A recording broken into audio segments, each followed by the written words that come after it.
అబ్బా ఎట్లా సింక్ అయింది టాపిక్. ఇందాకే నేను చెప్పిన పిల్లలు పుట్టట్లేదు, ఇందాకే మనం మాట్లాడుకున్నాం పిల్లలు పుట్టట్లేదు దానికి కారణం ఏంది శ్రావ్య అంటే మళ్ళీ ఫస్ట్ నుంచి చెప్పాలి మీకు. Corporate mafia, school, private colleges, physical యాక్టివిటీస్కి దూరం చేయడం.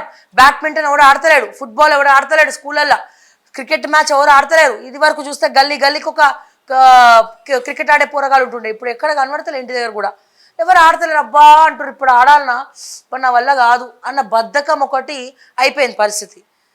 సో ఫిజికల్ యాక్టివిటీస్ లేవు, హార్మోనల్ ఇంబ్యాలెన్స్ అవుతుంది, ప్రతి ఒక్కరికి తెల్లమీసాలు తెల్లగడ్డలు వస్తున్నాయి, వాళ్ళ మొత్తం గైనకల్ ప్రాబ్లమ్స్ వస్తూ ఉన్నాయి. సో షుగర్ లెవెల్స్ పెరుగుతూ ఉన్నాయి, షుగర్ బబుల్స్ అంటాం. సో దీనివల్ల ఫీమేల్స్లో మెన్స్ట్రువల్ సైకిల్ కూడా దెబ్బతింటా ఉన్నది. సో దీనివల్ల ఆ పిల్లలు పుట్టడం కూడా అయిపోతూ ఉన్నారు. అటు అయితే ఇక్కడ అబ్బాయిల లోపం ఉంటుంది, లేకపోతే అమ్మాయిలో ఈ రకమైనటువంటి పీసీఓడి ప్రాబ్లమ్స్ అంటాం కదా. సో అమ్మాయినే ఇది సృష్టి ధర్మం, అది చెప్పడంలో తప్పులేదు. ఈ పిచ్చి పిచ్చి కమెంట్లు పెట్టి అడ్డమైన సన్యాసుల గురించి నేను పట్టించుకోను, బట్ ఇది నేను వాస్తవం ప్రాక్టికల్గా మాట్లాడుతూ ఉన్నా. సో 100% దాదాపు 60% మందికి పిల్లలు పుట్టడం మానేసిండ్రు. సో జనాభా అనేది క్రమక్రమంగా రానున్న జనరేషన్స్లో తగ్గిపోతుంది. దానికి కారణం ఏంది? సో స్కూల్స్లలో పిల్లలకి స్పోర్ట్స్ చిన్నప్పటి నుంచి ఆడిపియాలి, వాళ్ళ స్ట్రెస్ అనేది రిలీజ్ అవ్వాలి. మన స్ట్రెస్ ఎక్కడ పోతలేం కదా. ఒక ఎగ్జాంపుల్ చెప్తా. ఇప్పుడు మన ఇళ్ళల్లో బాత్రూమ్ ఉంది, ఓకే, మన ఇళ్ళల్లో బాత్రూమ్ ఉంటాయి కదా. సో ఆడ కింద ఏదైనా వాషౌట్ చేసేది ఉంటే ఏడికి వెళ్ళిపోవాలి, డ్రైనేజ్ పైపులకు వెళ్ళిపోవాలి. మరి డ్రైనేజ్ పైపులకు వెళ్ళి వాషౌట్ చేసినప్పుడు ఆ చెత్త చెదరం అంతా పోకపోతే ఎట్లా, కష్టం కదా, రీసైకిల్ అనేది ఉండదు. మళ్ళీ రేపు అక్కడ వాటర్ స్టక్ అయిపోతాయి, పైప్ లైన్లు అన్నీ ఇరుక్కపోతాయి.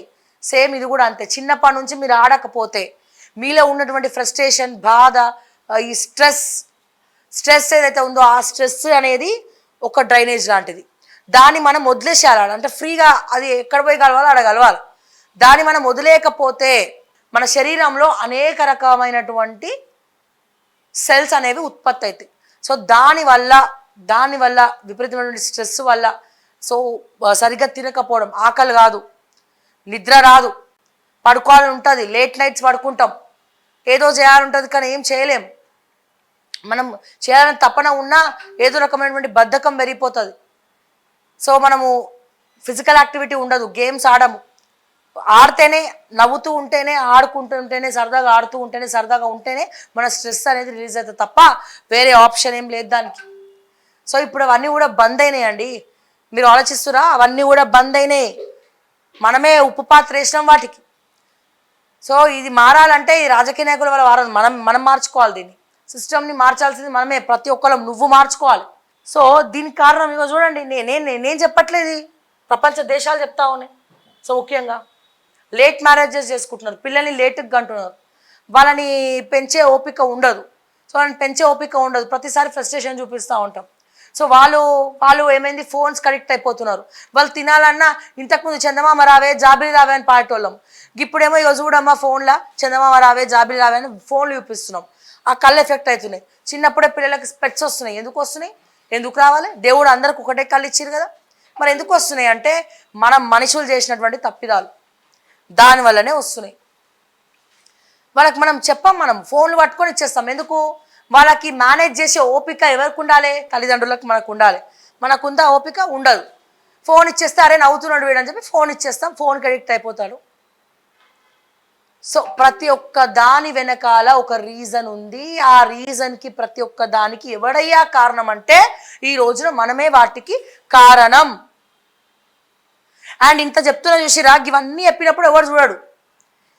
అరే ఏమ్రా తమాషాలు చేస్తున్నావు రా బై, నువ్వు పొద్దున్న సిగ్గుందారా, నీకు సిగ్గుశలం ఉందారా అని మాట్లాడితేనే చూస్తున్నారు మార్నింగ్ న్యూస్. అంటే పబ్లిక్ కూడా గిట్లనే అలవాటు అయిపోయినరు. అరే 4 మంచి మాటలు చెప్దాం రా, ఉచిత విద్య ఉచిత వైద్యం గురించి రండ్రా నాయన అంటే ఎవరు చూస్తలేడు నాయన. ఇటువంటివి చెప్తేనేమో బూతులు మాట్లాడితేనేమో చూసి అట్లా తయారైండ్రు పబ్లిక్ కూడా. అట్లా అయిపోయిండ్రు, చెప్తున్నా కదా. సో అట్లా అయిపోయిండ్రు, మరి ఎక్స్పెక్ట్ చేస్తున్నారు, ఈ టైప్ ఆఫ్ న్యూస్ని ఎక్స్పెక్ట్ చేస్తున్నారు, ఈ టైప్ ఆఫ్ మాటల్ని ఎక్స్పెక్ట్ చేస్తూ ఉన్నారు. బట్ ఈ టైప్ ఆఫ్ మంచి మాటల్ని ఆణిముత్యాలను ఎవరు కూడా జీర్ణించుకోలేకపోతున్నారు, ఎవరు కూడా అడుగుతలేరు, ఎవరు కూడా మాట్లాడితే చూడండి, మీరు చూడండి కావాలంటే నేను తిట్టినవి, నేను మాట్లాడినవన్నీ లక్షల పోయినాయి. గిస్వంటి మాట్లాడినా కూడా చాలా ఉన్నాయి. కానీ అవి చూస్తే ఏ 2000 వ్యూసో 3000 వ్యూసో నాలాంటి వాళ్ళు ఎవరో ఉంటారు, 2-3. సో వాళ్ళు చూసినారు ఉంటాయి. సో అందుకే మేమైపోయింది, చాలామంది వీటి గురించి మాట్లాడడం కూడా బంద్ చేస్తూ ఉన్నారు. మళ్ళీ కింద కమెంట్లు అంటే ఏం తమ్నేల్ పెట్టో, అసలు ఏమైనా ఉందా, సింక్ ఏమైనా అవుతుందా, నువ్వు పెట్టింది ఏదో అక్కడ వచ్చేదేందని కమెంట్లు పెడతారు. మళ్ళీ వాళ్ళు ఓపెన్ చేసేది తమ్నేల్ చూసే, మళ్ళీ కమెంట్లు పెట్టేది కూడా వాళ్ళే. ఏం చెప్పాలండి, మింగలేం కక్కలేం. నిజాలు చెప్తేమో నిష్ఠూరంగా ఉంటుంది, మేమేమో భద్రశత్రువులం అవుతున్నాం. ఇట్లా అయిపోయింది మా పరిస్థితి. సో ఇక చూడండి, సంతానలేమి సమస్యతో యువ జంటలు సతమతం అంటే యువకులకే సంతానలేమి ప్రాబ్లమ్స్ వస్తున్నాయి. ఎందుకు వస్తున్నాయి? ప్రతి 100లో 30-40 జంటలకు ఇన్ఫర్టిలిటీ ఇష్యూస్. ఇటీవల సంతాన ప్రమాదం కోసం చిలుకూరుకు పోటెత్తిన జనం. గరుడ ప్రసాదం, చిలుకూరులో గరుడ ప్రసాదం ఇస్తారు. ఆ గరుడ ప్రసాదం ఎవరైతే స్వీకరిస్తారో, ఎవరైతే ఆ గరుడ ప్రసాదాన్ని తింటారో వాళ్ళకి సంతానం తక్షణమే కలుగుతుంది. అంటే సినిమాలో, మన పాత సినిమాలో చూపించినట్టు అట్లా ఒక ఫ్రూట్ తినగానే ఇట్లా అని మళ్ళీ కమెంట్లు పెట్టకండి. మీరు ఏం పెడతారో ముందే నేనే చెప్తున్నా, అర్థమైందా? ఇమీడియట్గా అంటే జస్ట్ ఒక 3 months 4 months తేడాలో అని అర్థం, ఓకేనా? సో ఈ గరుడ ప్రసాదము చాలా కీలకం. చిలుకూరులో ఇస్తూ ఉంటారు, ఏడాదికి 1-2 సార్లు ఇస్తారు. సో దానికోసం మీరు చూడండి, తొక్కిసలాట కూడా అయిందంటే ఎంతమందికి పిల్లలు పుడతలేరు.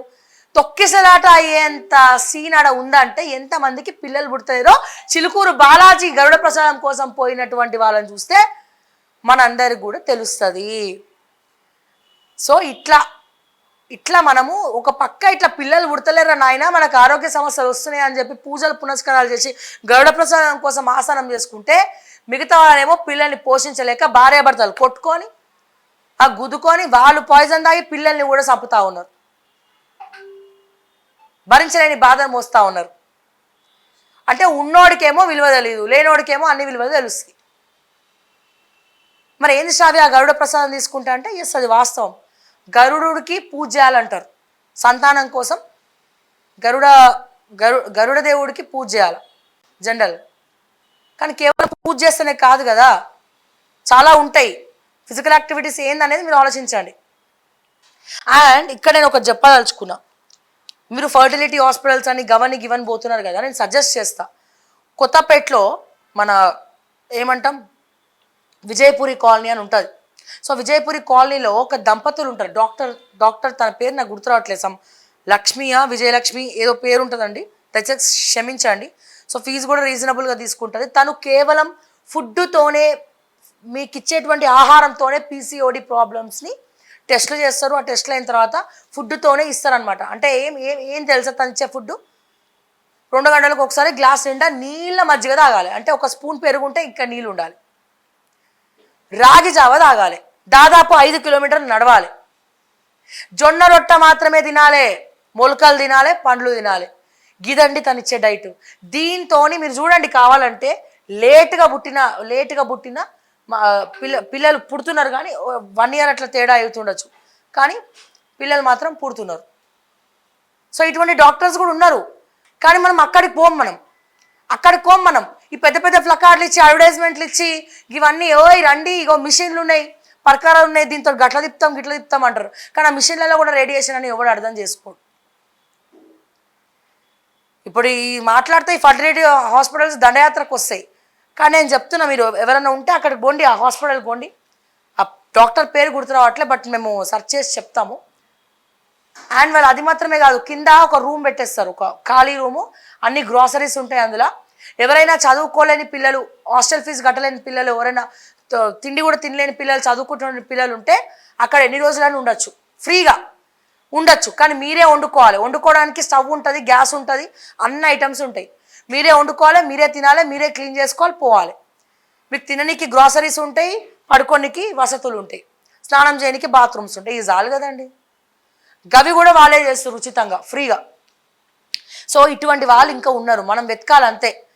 మనము వెతకాలి, ఇటువంటి వాళ్ళని మనం ఎంకరేజ్ చేయాలి. బట్ నో డౌట్, అందులో ఆమె దగ్గరికి 100 మంది పోతే 100 మందిలో 99 మంది సక్సెస్ అయ్యారు కేవలం ఫుడ్తోనే. మీరు రాసి పెట్టుకోండి. సో దయచేసి ఆలోచించండి, మనం దేనికోసం పాకులాడుతూ ఉన్నాం. సర్కార్ దవాఖానాలో అందుబాటులో లేని ట్రీట్మెంట్, ఇంకెందుకు సర్కార్ రాస్తున్నాడు? సంతానం లేక డిప్రెషన్లోకి లక్షలాది జంటలు. ఇంకా ఇంకా ఫ్యామిలీ ప్లానింగ్లు ఉండవు, అసలు ప్లానింగ్ లేనప్పుడు ఇక ఫ్యామిలీ ప్లానింగ్ ఎడికెళ్ళి వస్తుంది? సో వీటన్నిటికి కూడా కారణం ఒక్కటే, కార్పొరేట్ స్కూళ్ళల్లో, కార్పొరేట్ కాలేజ్లలో, కార్పొరేట్ అనే పదంలల్లో పిల్లల్ని లక్షల లక్షల ఫీజులు కట్టి ఆడ బట్టిఫై చదువులు చదివిపించి 24 గంటలు చదువు చదువు చదువు అని 4 గంటలు వండబెట్టి మళ్ళీ ఇంట్లో పెద్దన ఒక ఫుట్బాల్ ఉండదు, ఒక బాస్కెట్ బాల్ ఉండదు, ఒక ఆవిడ ఉండదు, ఒక స్ట్రెస్ బస్టర్ ఉండదు, ఒక మ్యూజిక్ ఉండదు, ఒక డ్యాన్స్ ఉండదు, ఒక ఎక్స్ట్రా కరికులర్ యాక్టివిటీస్ ఉండదు. వాళ్ళకి కదా పీసీఓడి ప్రాబ్లమ్స్ వస్తున్నాయి. రాసి పెట్టుకోండి, ఎంక్వైరీ చేయండి. నారాయణ, చైతన్య లాంటి కాలేజెస్లో ఎవడెవడైతే చదివినరో, సో వాళ్ళందరికీ ఇక్కడ ఉన్నటువంటి పేషెంట్స్లో అత్యధిక శాతం నువ్వు మైక్ పెట్టి అడుగుపోయి, కుమారి ఆంటీని ఎట్లయితే మైక్ పెట్టి అడిగినామో ఏమేమి ఐటమ్స్ వేస్తున్నారు ఇవన్నీ చేస్తున్నామని, అట్లనే మైక్ పెట్టి ఫర్టిలిటీ హాస్పిటల్స్ దగ్గర నువ్వు ఏ కాలేజ్ చదివినావు అని అడిగితే నేను చెప్పింది కరెక్టా రాంగా అనేది మీరు గుండెల మీద చేసుకొని చెప్పచ్చు. యాక్టివిటీస్ లేవు, ఏజ్ చదువుని స్ట్రెస్ పెరిగిపోతుంది, ఆ స్ట్రెస్ రిలీజ్ కాదు, ప్రాబ్లమ్స్ వస్తున్నాయి. సో ఇవి మారాలంటే మన సిస్టమ్ మారాలి. మన సిస్టమ్ మారాలంటే గవర్నమెంట్ కూడా పట్టించుకోవాలి, మనం కూడా పట్టించుకోవాలి. మనం అసలు జాయిన్ చేయొద్దు. ఎందుకు జాయిన్ చేయాలి? వేరే కాలేజీలు ఇవ్వా? సో ఇవన్నీ కూడా ఒకదానికొకటి లింక్ అయి ఉంటుందండి. యూనివర్సల్ ప్రాబ్లం అనే విషయాన్ని గుర్తుపెట్టుకోండి దయచేసి.